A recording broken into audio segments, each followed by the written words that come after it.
Miles de uruguayos están de vacaciones en estos días de Semana de Turismo. Una fecha que marca de alguna manera el fin de la temporada alta acá en nuestro país. El sector turístico viene mostrando varios signos de recuperación luego del golpe que implicó la pandemia de COVID-19. Sin embargo, sigue habiendo obstáculos para un mayor crecimiento, principalmente por la diferencia cambiaria con Argentina. Entonces, en este panorama, ¿qué más se puede hacer para promover el turismo, un sector que tiene una importancia crucial para la economía uruguaya? ¿Qué rol está jugando o debería jugar un Ministerio de Turismo? Ayer, aprovechando estas fechas, discutimos el tema en la tertulia. Allí, ustedes lo habrán escuchado, Pablo Carrasco sugirió que el sector privado es el que debería tomar la posta, ya que a su juicio el Ministerio de Turismo tiene muy poca incidencia en las inversiones que se necesitan para atraer más visitantes. La postura de Pablo llamó la atención de varios oyentes, entre ellos del subsecretario de Turismo, Benjamín Liberov. El ex subsecretario de Turismo, Benjamín Liberov, durante el último gobierno del Frente Amplio, también fue director de Turismo Nacional durante el gobierno de Mujica y además estuvo durante 20 años como socio director de la agencia Siur Viajes. Tiene un posgrado en Economía y Gestión de Turismo Sustentable.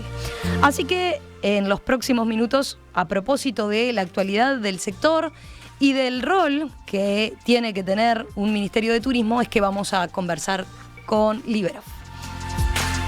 ¿Qué tal? Bienvenido. ¿Cómo le va? Un gusto saludarlo y que ande por acá. Buenos días y feliz año nuevo para todos. Hacía tiempo que no charlábamos. ¿Cómo vive una jornada como hoy de Viernes Santo? Usted que es cocinero.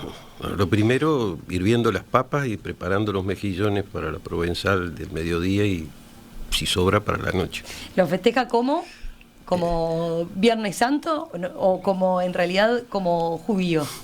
A ver, yo lo festejo como los uruguayos, diría en primer lugar, con tranquilidad en lo posible, con la familia en lo posible, y el hecho de trabajar en turismo hace que durante los últimos 50 años estuviera asociado a trabajar, no a celebrar como tal.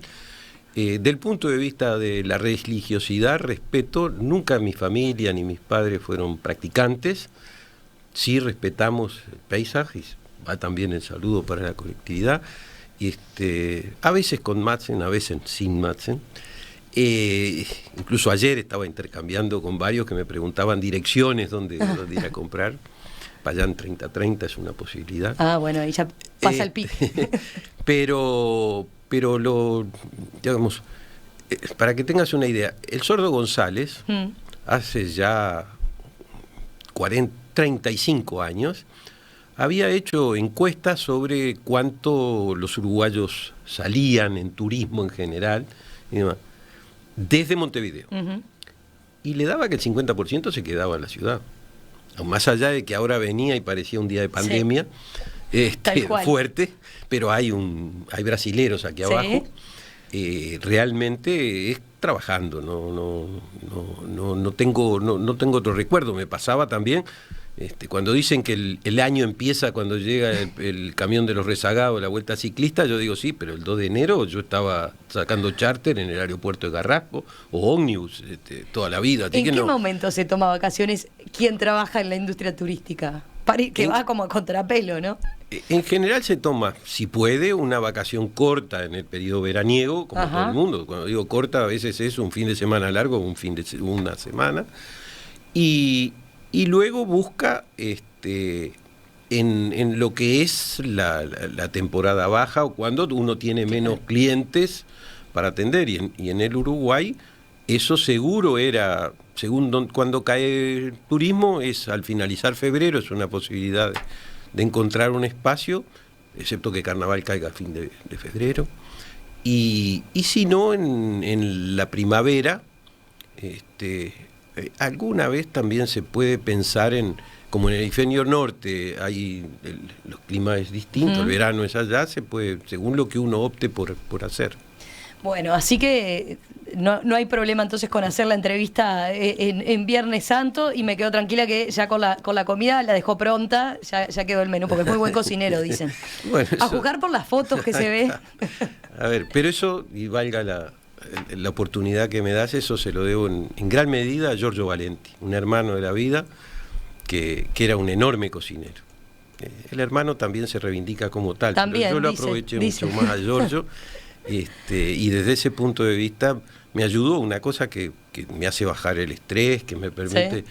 Y además, según dice mi esposa, cumplo con el rol histórico de dar alimentación a la familia, lo cual no, digamos, no es matriarcal ni patriarcal, pero es un rol que estaba adjudicado, pero en este caso me ayuda enormemente. Y también pensar en la comida para los hijos, para los nietos, todo ese tipo de cosas es maravilloso. Y cuando ustedes arrancaron con la sobremesa me pareció una magnífica oportunidad de hablar de otra cosa en los medios, así que hoy también estamos hoy hablando y hablando de comida otra ahora. cosa, y bien vale la pena hacerlo. Así que hoy, este viernes es un viernes importante para muchos miles de personas y ojalá sirva para una plegaria global para la paz. Bueno, vayamos al tema que nos proponíamos conversar con ustedes esta mañana y que tiene que ver con, bueno, de alguna forma lo que surgió de la charla de ayer en la tertulia. Le propongo comenzar escuchando una parte de la intervención, por ejemplo, de Pablo Carrasco, cuando proponía discutir el rol en general que tiene el Ministerio de Turismo en el desarrollo de la actividad. Yo creo que el turismo que hay en Uruguay es un turismo inevitable. Es decir, si el Ministerio hiciera una campaña contra el turismo, esto es contrafáctico por supuesto, si hiciera una campaña contra el turismo, que no venga nadie, tendríamos el mismo turismo que tenemos hoy. Es decir, con esto, por el absurdo, estoy diciendo que lo que hacemos de bajar los peajes, poner cosas en la televisión uruguaya y ir a congresos, no tienen ningún efecto sobre las cosas que sí deciden el turismo, que son tus cosas naturales. Tenés un mar, tenés termas, tenés una campaña, una campiña única, que es lo único que nunca vieron en la vida. Cualquier extranjero que venga, lo único que nunca vio en su vida es un desierto verde en Punta de Valentín, para hablar de un pueblo de Salto. ¿Ah? Pero tenés, si vos mirás esos países que realmente son turísticos, tenés inversiones cuantiosas, pero cuantiosas. Es decir, el Camino de Santiago que yo hice tiene inversiones cuantiosas para que sea una cosa agradable, para que vaya seguro, para que haya todos los servicios en el camino. Inversiones cuantiosas. Y esas no son rol del gobierno, son rol de los privados, que tienen que encontrar oportunidades para hacerlo allí. Y en los servicios, que de eso se trata, yo, por ejemplo, pongo en ese recurso que tenemos, un mar acá, que se ve acá, desde esta ventana se ve el agua. Vos no podés almorzar en un barquito y ver Montevideo desde allí. No sé cuánta gente lo ha visto, si no viniste en el buquebús, no lo ves. Como hay en cualquier lugar, tú no tenés un crucero por el río Uruguay o por el río Negro, con todos los servicios a los costados. No tenés un camino de aquí a Minas o de aquí a Paysandú, como hizo Larrañaga, que lo puedas reproducir. Es decir, hay cero inversión. Y en eso el Ministerio ocupa un lugar absolutamente protocolar y de adorno, y que creo que si no nos damos cuenta de eso, seguiremos con el turismo inevitable. Me guardo para la siguiente intervención. A ver, independientemente de los gobiernos de turno de los que ya vamos a hablar, ¿cómo ve usted en general el rol que debe tener el Ministerio de Turismo? Bien, yo tengo el mayor respeto por Carrasco, Pablo, ingeniero agrónomo, igual que mi hija mayor, Tania, y respeto que pasó por la facultad y que estudió, y que tiene un establecimiento, es empresario. Le agradezco el detalle de la pradera, el desierto verde de San Valentín, que lo voy a ir a tratar de conocer, no lo conozco. Y me parece muy valioso eso. Ahora, en el mundo, no en el Uruguay solamente, más del 8% del Producto Bruto Mundial está relacionado con las actividades de los servicios turísticos. En nuestro país, antes de la pandemia, y aclaro desde ahora porque todo lo que voy a decir no es que la pandemia es culpa del gobierno, ¿está claro? Uh-huh. Era la actividad económica individual más importante. Si tomo el conjunto del complejo agroindustrial, bueno, no cabe ninguna duda, claro, que es mayor. Pero cuando el turismo permitió pasar de 540 millones de dólares corrientes en el 2005 a 2.200 millones en el 2017 y 2018, prácticamente 1.750 en el 2019, estamos hablando de una actividad que a su vez era entre el 7 y el 8% del Producto Bruto Interno del Uruguay. Muchos de los sectores turísticos que cuestionaban los números que el Ministerio tenía, en septiembre pasado escucharon de un organismo como CERE decir lo que el Ministerio de Turismo planteaba como números es válido. La metodología de Naciones Unidas para estudiar también el turismo demuestra eso. Pero además es entre 7 y el 8% de la mano de obra del país. Uh-huh. Son más de 100.000 puestos de trabajo que el BPS registra relacionado con el turismo y la encuesta continua de hogares. Entonces, yo pido respeto cuando se formulen las cosas y estudio. ¿Por qué además estudio? Pero ahí lo que decía Pablo no iba en contra de la actividad, ¿no? Sino, él decía, bueno, apuntaba a qué rol debería tener un Ministerio de Turismo. Me parece perfecto y es atinado, pero como dice en estos días la Biblia, despacito por las piedras, Pedro Pablo. A ver, el Uruguay tenía la característica de ir de temporada en temporada. Cuando todos sabemos que las rentabilidades de la actividad económica ya no permiten trabajar de temporada en temporada, y además equivocado.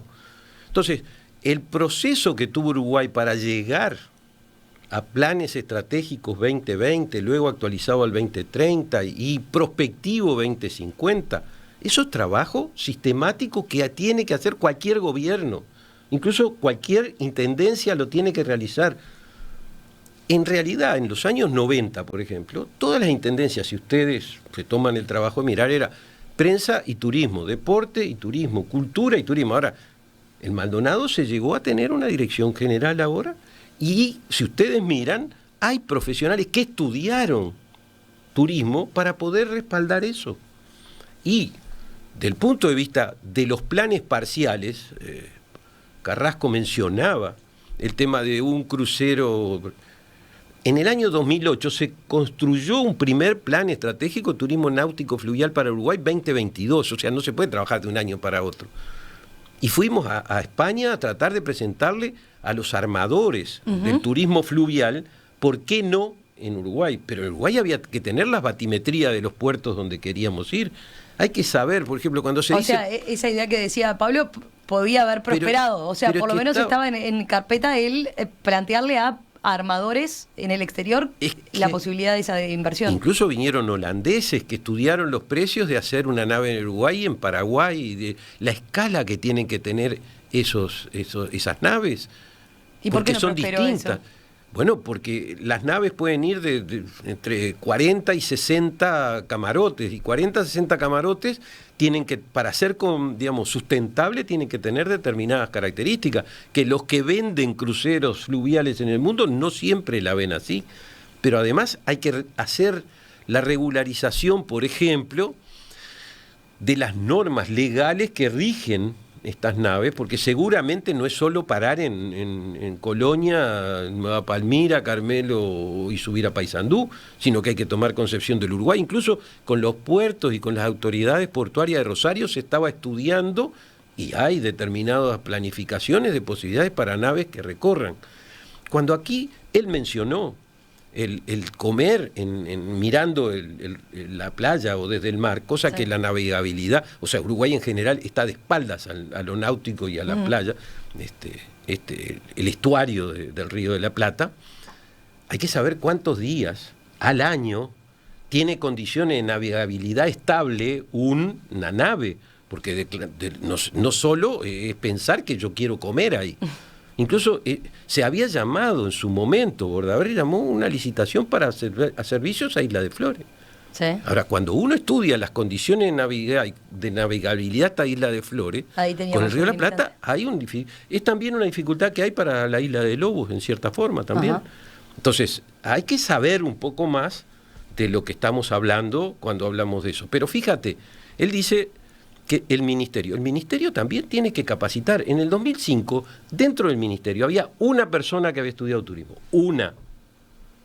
Por lo tanto hay que profesionalizar determinadas cosas. Se dirigía desde Montevideo y nosotros fuimos en la gestión territorializada, tratando de regionalizar. Y la experiencia del corredor de los pájaros pintados, que era incorporar al producto termal, a la oferta termal, incorporarle otras actividades, cabalgatas, recorridas, los artesanos, la posibilidad de hacer los circuitos audiovisuales, autoguiados que hay sobre Horacio Quiroga en Salto, la posibilidad de que las sagas diamatistas de Bella Unión pudieran estarse presentando, recorriendo, todo lo que implica eso.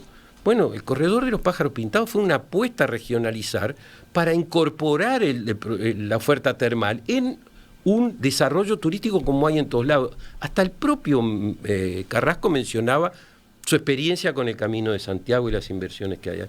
Correcto, se estuvo pensando aquí un proyecto de regionalización de la ruta de los jesuitas.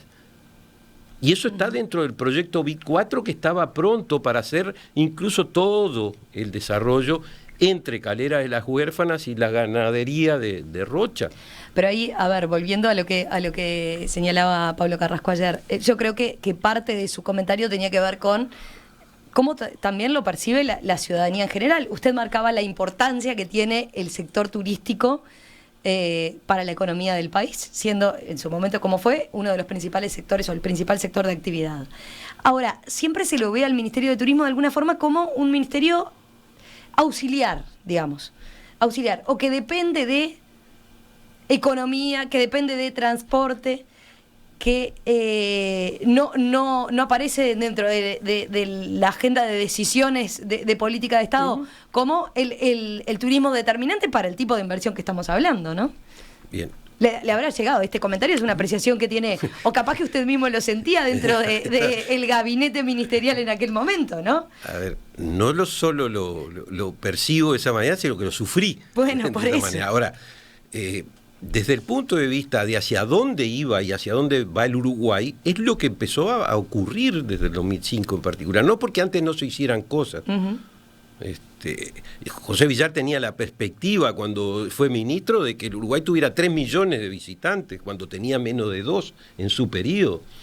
Ahora, fíjate, el tema de las inversiones turísticas, por ejemplo, si yo pienso que el turismo de reuniones es importante para el Uruguay, bueno, el haber hecho una inversión pública para tener el centro de convenciones de Punta del Este es una decisión política.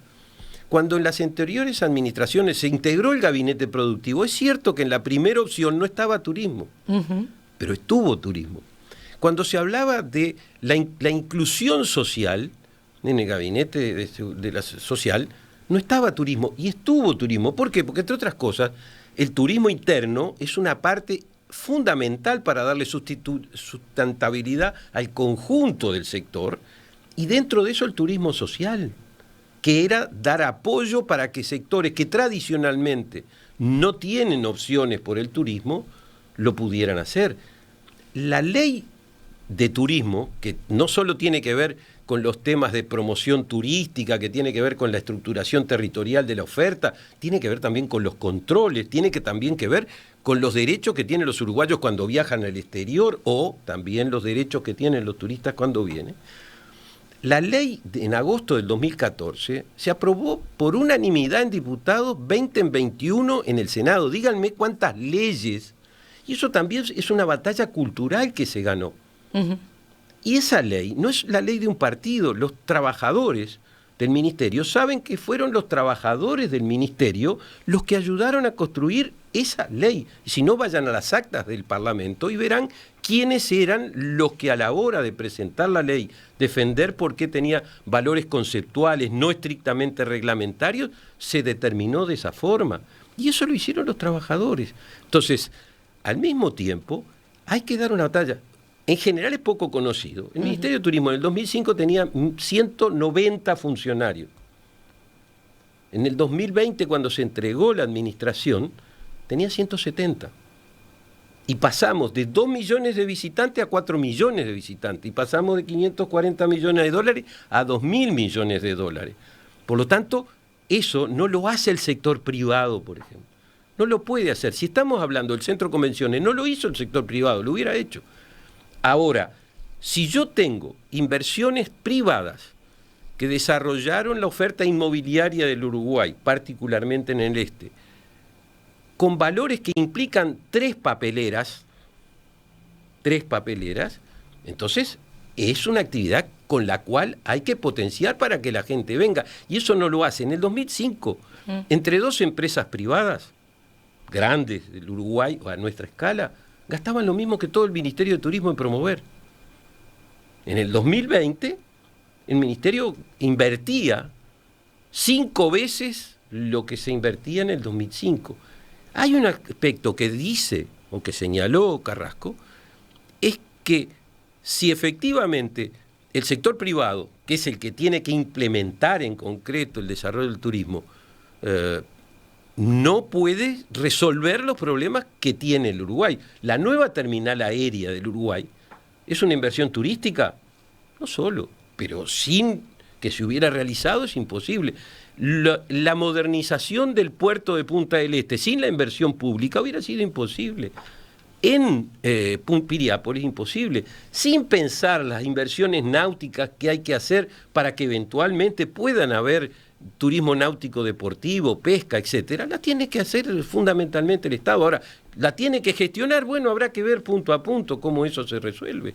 Es más... Pero ¿cómo entiende usted ese equilibrio entre entonces el rol que tiene que jugar el Estado el Estado como tal y la inversión pública y el privado en materia turística, a veces para desarrollar el sector, bueno, ¿no? Para darle ese empujón a esos destinos alternativos que también quedaba de manifiesto ayer en la tertulia, ¿no? Perfecto. No solo el turismo de costa, decían, ¿no? No, pero eso lo va a desarrollar conceptualmente y a veces con inversiones una política de lo que está de moda llamar en general una gobernanza del sector, donde intervenga el sector público en los 3 niveles, pero donde intervenga también el sector privado, y cuando digo el sector privado quiero abrir 2 patas de ese taburete.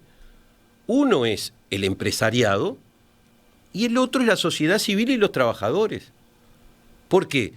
Porque si efectivamente la sociedad civil y los trabajadores no ven que el turismo les mejora la calidad de vida, o como pasa en algunos lados, que producto del turismo de masas se genera turismofobia, entonces tenemos un problema. No es desarrollar cualquier turismo. En la pandemia... Bueno, ahí toca un punto crucial, ¿no? El turismofobia en algunas ciudades, correcto, ¿no? pero Nosotros todavía estamos lejos, por suerte, pero... Parecería que estamos. A veces hay que medir el estado del alma de los residentes para ver determinadas cosas, incluso para hacer o implementar determinadas estructuras. Por ejemplo, tomemos lo que ahora se está planteando con una necesidad que efectivamente existe, que es darle continuidad a la perimetral Montevideo para conectar con la Ruta 1. Uh-huh. Y entonces una propuesta que se había discutido, etcétera, se abandonó, se hace una propuesta, pasa por arriba de la humedal y no tiene en cuenta el desarrollo de Santiago Vázquez. Entonces esas cosas tienen que ver con los vecinos. O sea, el desarrollo del turismo tiene que ser una oportunidad, no un factor distorsivo o de cambios culturales tan violentos, ¿no? La aculturación producto de los que llegan y los residentes, que en el caso nuestro hasta tiene una particularidad, entre comillas, positiva que hay que potenciar. Porque quien, entre comillas, también compra calidad de vida, es un socio estratégico del Uruguay. Y como tal hay que tomarlo. Si ustedes quieren ver cosas del desarrollo turístico en el Uruguay, no se ve caminando ni desde la carretera. Hay que andar en helicóptero, avioneta, o eventualmente alguna otra tecnología de dron que nos permita visualizarlo. Pero eso es parte de lo que efectivamente el Uruguay ofrece. Muchas veces se distorsiona, y esto ha sido parte de alguna discusión con algún otro tertuliano Grompone, el tema de Uruguay natural. No quiere decir naturaleza, que no significa no tenerla en cuenta y el ambiente no tenerlo en cuenta, pero el Uruguay, su marca, que la comenzó a desarrollar o se gestó con Jorge Valle en el 2000, es calidad de vida. Y esa calidad de vida se afirma en 2 patas en el Uruguay. Una es el espíritu de los uruguayos, y ahí pongo Maracaná como para decir qué estoy simbolizando. Pero una cosa que son las construcciones sociales que tiene el Uruguay, porque todos nos llenamos la boca con la seguridad jurídica, la transparencia, etc. Todo eso son construcciones sociales que hicieron los uruguayos, no se las regaló nadie. ¿Está bien? Y el otro lado es la armonía de esas estructuras. Entonces, eso lo que hace es que nos potencia para el posicionamiento. Ahora, nadie quiere lo que no conoce. Y justamente posicionar al Uruguay es parte de lo que también tiene que hacer una política pública y tiene que ser, para utilizar términos modernos, holística. O sea, si va el INAC como va a la Feria de la Alimentación cada 2 años en Colonia, el presentar el país es lo primero que hay que hacer. Después viene la parte del producto concreto que se va a hacer allí. Cuando ahora me dicen que está por terminarse de hacer el acuerdo con China para el pasaporte sanitario equino, yo digo aleluya, porque también el mundo equino es un mundo nuevo que hay que desarrollar turísticamente. Tú ayer estabas haciendo una entrevista discutiendo sobre la jineteada, no la doma, sí. Estamos de la jineteada. Entonces, el mundo equino hacía que el Ministerio de Turismo durante un tiempo promovió la presencia en la feria de Feria Cavalli en Verona y en Equitana en Essen, Alemania. Y un fallecido veterinario, Cereta de San José, que fue con nosotros allá porque él sabía, conocía, había estado estudiando allá. Porque promover el mundo equino es parte del perfil de lo que tenemos que tener. Son decenas de miles de personas que viven de la actividad relacionada con el mundo equino. Por lo tanto, eso para nosotros, y el 20% de los italianos que venían en aquel momento, venían justamente por el tema de compra de caballos criollos, que es muy valorado en el mundo.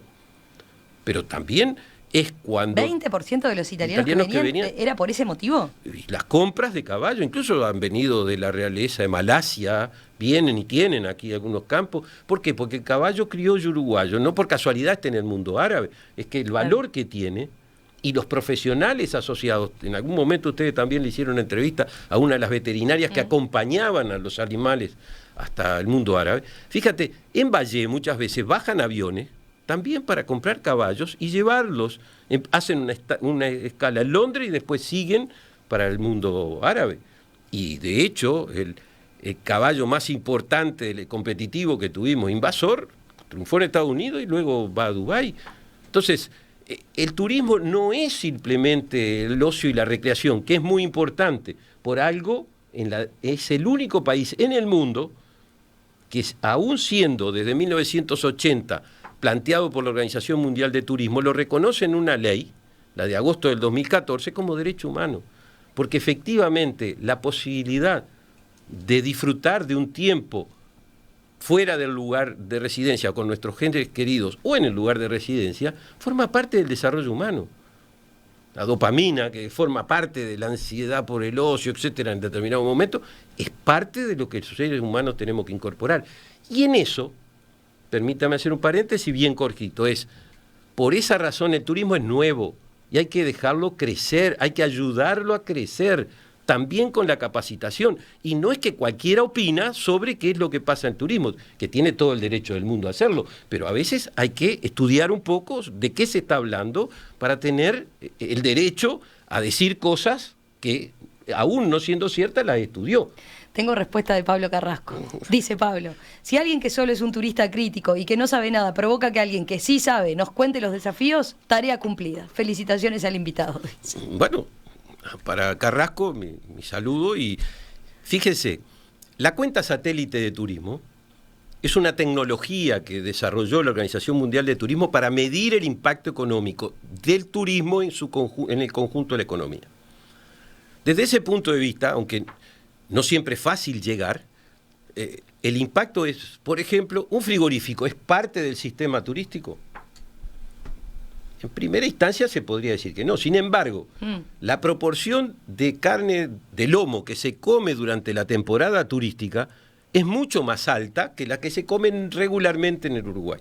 Por lo tanto, hay una parte de la actividad frigorífica que está relacionada al turismo. Voy a poner un ejemplo mucho más contundente, si tú quieres. El trabajador de la construcción, ahora hay 65.000 o 60.000 inscritos en el BPS. ¿Es parte del sistema turístico? Y uno tendería a pensar que no, pero... Correcto. Ahora, ¿cuántas viviendas construyen para los uruguayos los 65.000 trabajadores de la construcción? ¿Y cuántas tienen que ver con el desarrollo de la oferta inmobiliaria de nuestro país? Por lo tanto, ¿cuántos trabajadores de la construcción en Maldonado y en la costa están asociados al sistema turístico? No es fácil de medir, pero es así. Lo mismo pasa con el transporte. El transporte tiene un valor fundamental en el desarrollo de la actividad normal de todos los uruguayos. Ahora, hay un porcentaje de ese trabajo que tienen los trabajadores del transporte que está asociado al turismo, y acá no necesita que argumente mucho. Incluso hasta algunas cosas que no necesariamente todos pensamos en ellas, pero hablamos del verano azul. ¿Quiénes llevan adelante aspectos del verano azul? La policía. El Ministerio del Interior. Para eso traslada gente muchas veces que no son del departamento de la costa. Por lo tanto, el salario de ellos está asociado a determinadas actividades turísticas que si no, no vendrían. Y al mismo tiempo, luego invierten en ese lugar. Entonces, la condición que Naciones Unidas para hablar de visitante a un país turista establece es que por lo menos pernocta una noche. ¿Está bien? Y el dinero con el cual paga esa pernoctación la captó en otro lugar, la generó en otro país y la gasta en Uruguay. Por eso el turismo es exportación de servicios. ¿Está bien? Entonces, en el Uruguay llegó a ser, antes de la pandemia, el 50-55% de la exportación de servicios del Uruguay. Y es el 11-13% de las exportaciones globales del Uruguay. Hay años que hay más exportaciones, puede bajar ese porcentaje, lo mismo pasa con el PBI. Entonces, estamos hablando de una cosa muy importante. Para todo el tema agroindustrial, el Uruguay lleva más de un siglo trabajando con institutos, investigación, facultades, empresas especializadas, etcétera, etcétera. El turismo lo conocemos en algunos aspectos, como hoy día hablamos de él, luego de la Segunda Guerra Mundial. En el año 2005, en el Uruguay, para estudiar turismo, lo que habían eran algunas carreras medias de determinadas especificidades en la UTU. Y la UDELAR tenía solo una tecnicatura. Hoy el Uruguay tiene un juego fotoaventura en el Ceibal que permitía a los niños ir desarrollando la relación con la flora y la fauna. Tiene textos de geografía que de alguna manera incorporaban los temas de turismo, los destinos turísticos. Es más, pedíamos que las matemáticas, a veces en lugar de sumar manzanas, hablaran de turistas. Hoy tiene los bachilleratos tecnológicos en turismo en todo el territorio nacional. La tecnicatura de la UDELAR pasó a ser licenciatura. Existen incluso cada X años el desarrollo de maestría, posgrado y maestría en la UDELAR. Las otras universidades privadas también han desarrollado turismo, las actividades turísticas. Por lo tanto, ese es un proceso de construcción. Si tomamos el agro, tenemos los institutos de Nos convenció de entonces de investigación. que tenemos que cambiar ese chip, entonces esa idea de ministerio o actividad secundaria, el turismo está mucho más presente que de lo que pensamos en todo. Y si no, Vamos pregúntenle a la gente qué piensa de la temporada pasada para darse cuenta que efectivamente muchos, no solo los que tienen que vivir del turismo, tienen una valoración de eso. Vamos a hacer una pausa y a la vuelta hablamos de otros temas, de algo más de la actualidad del turismo y también otro aspecto que quedó planteado ayer en la tertulia. El soñar, el proyectar el turismo hacia el futuro. ¿Qué queremos como país turístico hacia adelante? Seguimos en la entrevista central aquí en Perspectiva, hablando con Benjamín Liberov, ex subsecretario de Turismo.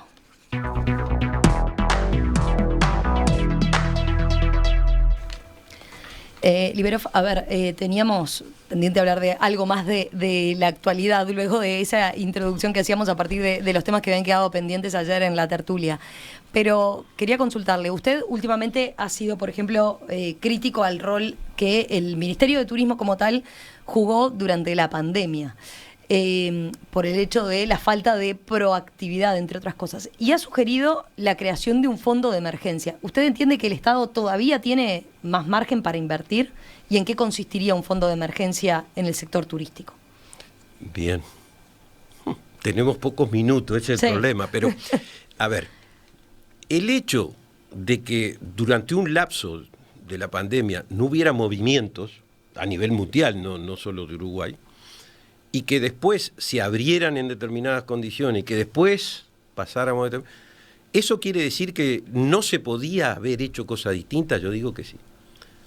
La primera cosa que se podía haber hecho era no hacer la misma promoción que se venía haciendo, pero aprovechando la digitalización, las segmentaciones de mercado que permite la inteligencia artificial, la estructuración de los algoritmos, etcétera, era mantenernos en la cabeza de los mercados que son prioritarios para nosotros, en particular en Argentina.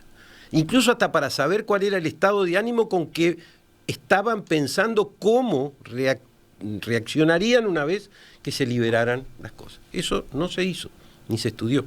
Hasta donde tengo información pública, ¿no? Una encuesta que tuvo que ver con la situación del mercado en la Argentina se habría hecho entre octubre y noviembre del año pasado, o sea, cuando ya estaba todo el pescado vendido. Pregunté a especialistas en su momento por qué el Uruguay, al menos para el turismo, no utilizaba la vacuna Johnson & Johnson, como la utilizó Estados Unidos y que incluso promovía venga a vacunarse.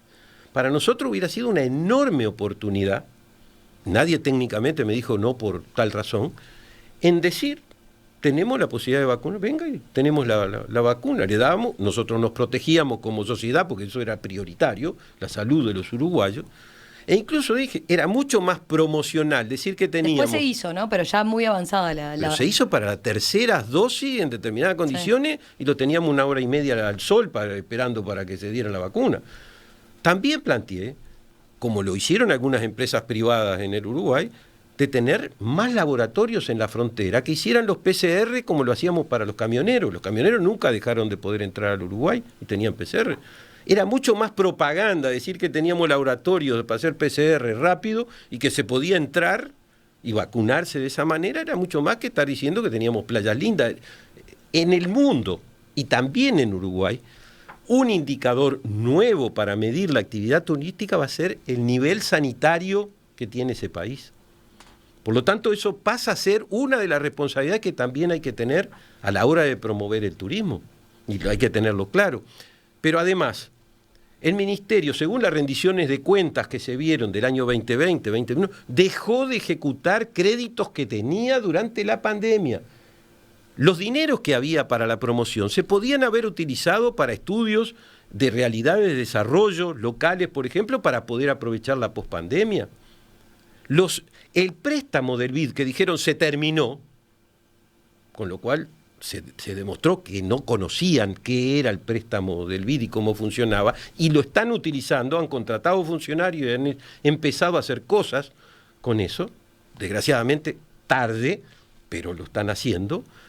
Decía el Banco Interamericano, ustedes han hecho entrevista acá donde el banco promovió la utilización de sus tradicionales fondos y préstamos para actividades en los lugares, porque había que desarrollar el derrame, entre comillas, de las actividades en los lugares, porque era un problema de supervivencia también en eso. Y eso estaba planteado en el último administración del Frente. El préstamo 4 del BID se firmó con una modalidad distinta, que era el CLIP, se llama, que era hasta 22 millones de dólares. No eran fortunas, eran manejos relativamente razonables. Y de eso se llevaba utilizado 9, por lo tanto habían 12 millones de dólares que se podían haber aplicado, igual que los créditos no utilizados, en acuerdo con el banco y obviamente el Ministerio de Economía y Finanzas, que es quien da los avales para esto, pero para desarrollar actividades. Ahora, hay quien puede decir, bueno, pero la pandemia ya está, ya quedó atrás, ahora tenemos que pensar en el futuro del turismo o en el turismo que ya estamos empezando a ver, que ya se está empezando a recuperar. Ahora, ayer aparecía claramente otro inconveniente que tenemos y que está de manifiesto en lo que es el turismo, ¿no? La falta de competitividad, el problema de competitividad por el precio del dólar, ¿verdad? Acá en nuestro país. Somos un país caro, no solo para los argentinos, ni que hablar para los argentinos, pero también para el resto del mundo estamos teniendo un problema por ese lado. Usted plantea que este fondo de emergencia debería usarse de alguna forma o debería destinarse más recursos entonces a desarrollar más el turismo interno. ¿Se puede compensar una cosa con la otra? No, a ver. Primero, se puede mitigar. Ahora, el turismo interno, que de acuerdo a los números cerrados en el 2019 movió 1.200 millones de dólares, o sea que no es una cifra menor tampoco, y el estudio del Programa de Naciones Unidas para el Desarrollo que hizo con el Sistema Nacional de Emergencias estimaba que lo que dejó de entrar al Uruguay por turismo desde marzo 2020 y proyectaba hasta diciembre del 2022 fueron prácticamente 3.000 millones de dólares. Uh-huh. Esa cifra, los uruguayos supongo que la recuerdan porque equivale a una papelera. La UPM2 tiene más o menos esos valores. Ahora, claro, ayer yo veía que se daban informaciones sobre las proyecciones de lo que la sequía va a impactar sobre la economía del Uruguay. Primero, el ministro había hablado de 1.200 millones de dólares. Ayer estaban hablando de alrededor de 2.000 millones de dólares. Por lo menos un asesor de OPIPA dijo eso. Ahora, yo te estoy hablando de que el turismo impactó más que esto. Sin embargo, hay fondos para ayudar a la actividad agropecuaria, y me parece bien, inmediatos, y los reflejos de los actores políticos, de las actividades sociales, comerciales, etcétera, es muy rápida con lo agroindustrial.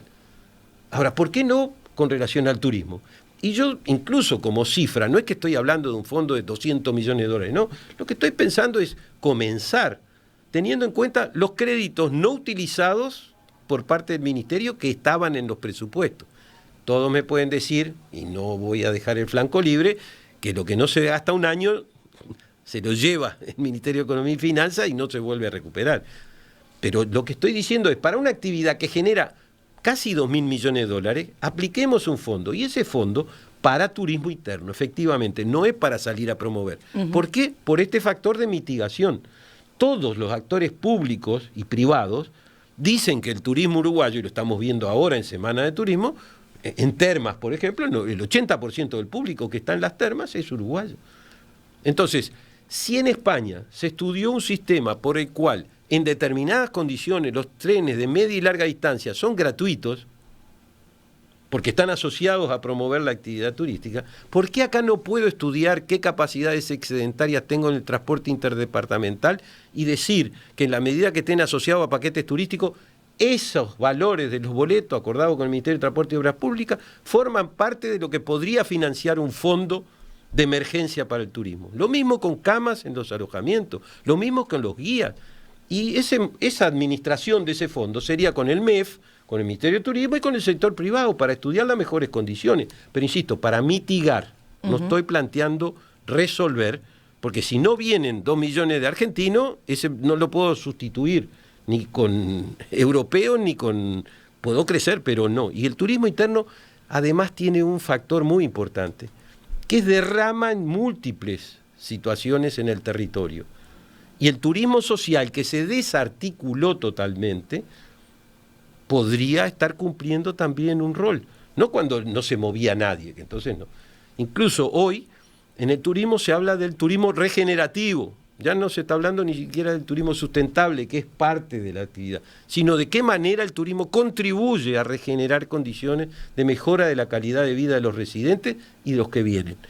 La pandemia ayudó a un fenómeno que nosotros habíamos estudiado cuando César Aguiar y González tenían una empresa conjunta que se llamaba Suma, de estudio de mercado en Argentina. Y estudiamos en aquel momento, y se le trasladó a los desarrolladores inmobiliarios en 2010 y 2011, cuántos argentinos estaban o habrían pensado en radicarse en el Uruguay. Sin embargo, cuando ahora se comenzó a trabajar, de eso se lo ignoró. no se apoyó en esos factores de conocimiento que teníamos.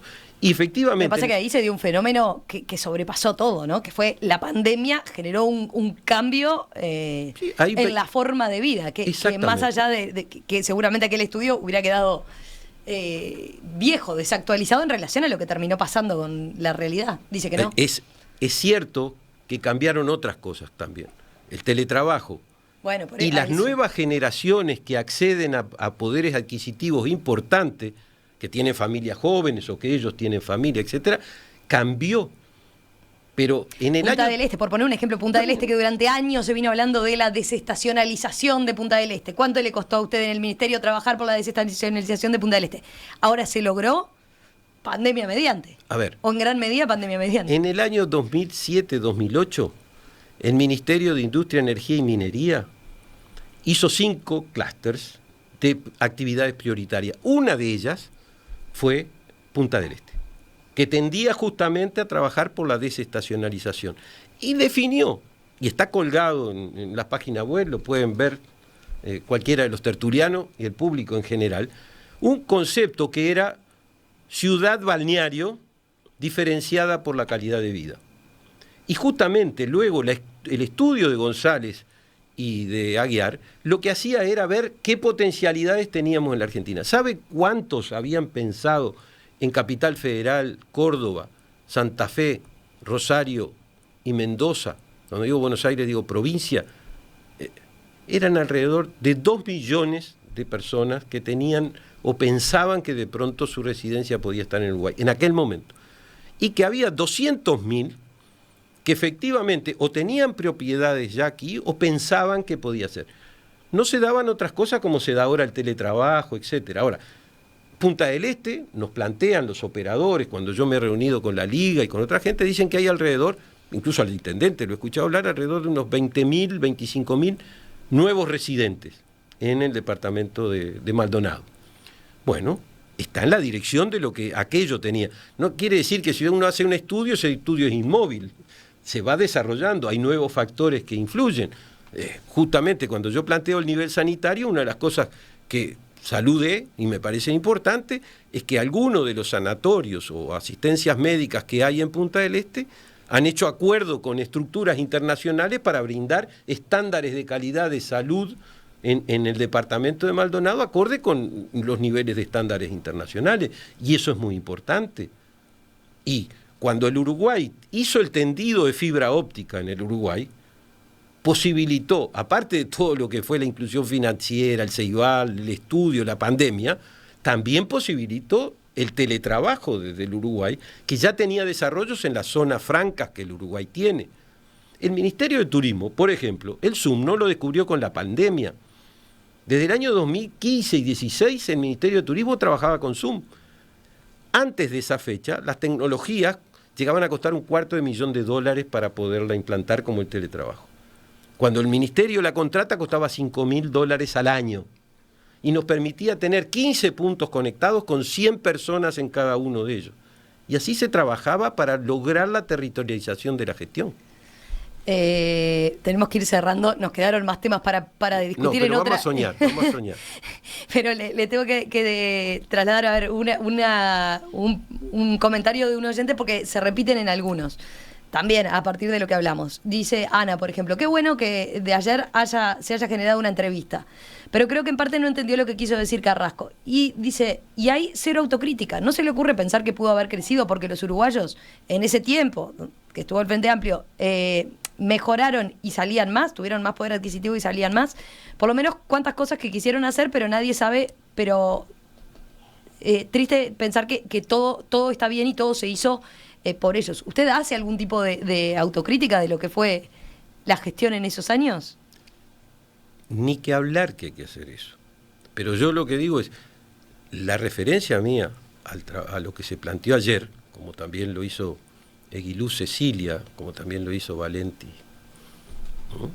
Y como lo pueden hacer muchos oyentes, está reflejado, por ejemplo, en las memorias anuales que hacíamos nosotros y en las cuales veíamos lo que no funcionaba y que efectivamente funcionaba y nos equivocamos.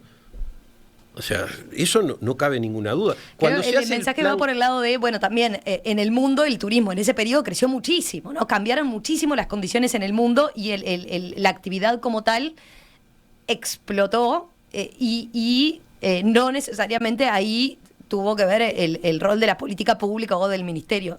Interpreto que va por ahí. Lo tomo en eso e incluso podemos comentar algo más, pero para que se pueda confirmar el turismo en el mundo, tienen que darse dos condiciones: aumentar el tiempo libre y la capacidad de ahorro.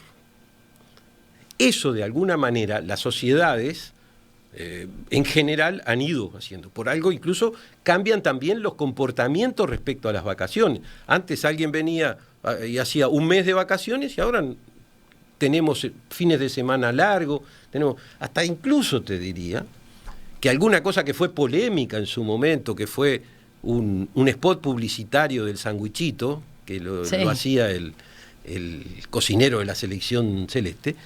Por supuesto que no era una exhortación a que los uruguayos no trabajaran, era simplemente a tomar una realidad y ordenar. Sí, pero fue el spot publicitario con mayor éxito sin inversión. Lo que estábamos diciendo es que es lógico que una sociedad que le importe el turismo planifique las vacaciones de la gente. Lo que no puede hacer el turismo es cambiar el verano, ni cuándo son las fechas patrias, pero sí puede ordenar. Es mucho más lógico. A ver, la industria de la construcción tiene licencia.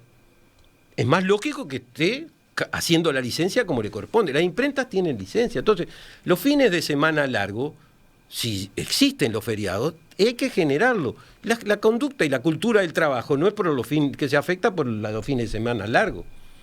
Ahora, a mí me gustaría que se viera también, o sea, no es un problema de autocrítica, es justamente escuchar a la sociedad y ver lo que pasa. Y por eso el Plan 2020 estratégico se cambió discutiendo con la gente también por el Plan 2030. Ahora, también se tuvo una mirada prospectiva con la OPP al 2050.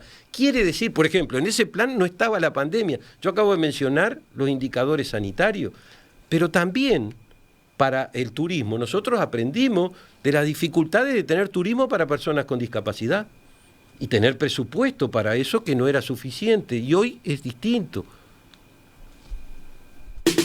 ¿Querés ver cómo hacemos radio? La mesa y la entrevista central de En Perspectiva se transmiten también en vivo y en video HD a través de enperspectiva.net. Nos quedaba un punto que era que ayer quedó planteado, ¿no?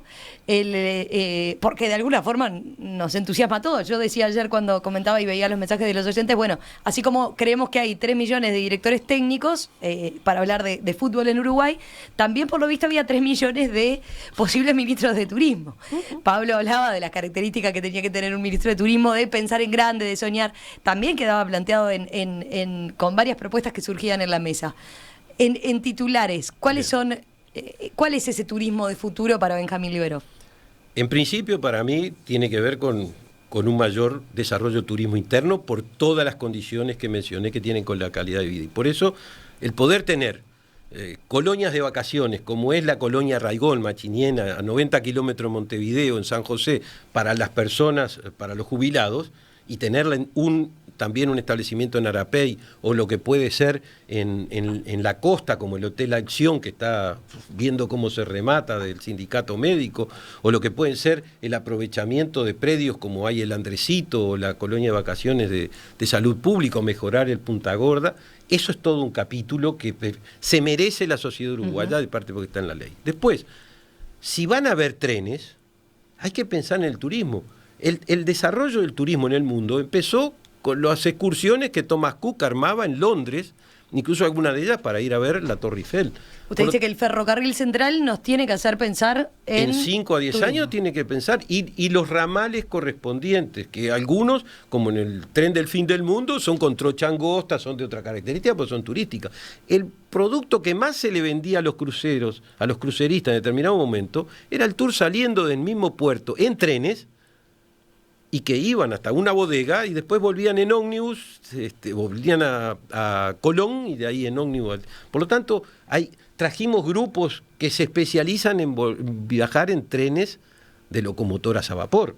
O sea que eso no es. Los trenes tienen que pensarse, incluso para el producto termal, la posibilidad de ir hasta Paso de los Toros con determinadas velocidades, etcétera, y trasladarse a otros puntos, eso es vital. El aprovechamiento de los lagos del Río Negro a partir de este también tramo es para la pesca náutica, para los deportes náuticos, es una posibilidad que a mí me gustaría soñar. Me gustaría tener algunos centros de recreación cubiertos, como los que han empezado a aparecer en algún shopping o en la ex Funza acá, pero que tengan nivel internacional, como poder transformarlo en una referencia regional para que en la región, en lugar de irse cuando es más corta las vacaciones, a Miami pudieran venir. No estoy pensando en las montañas rusas, no, lo que estoy pensando son con nuevas cosas.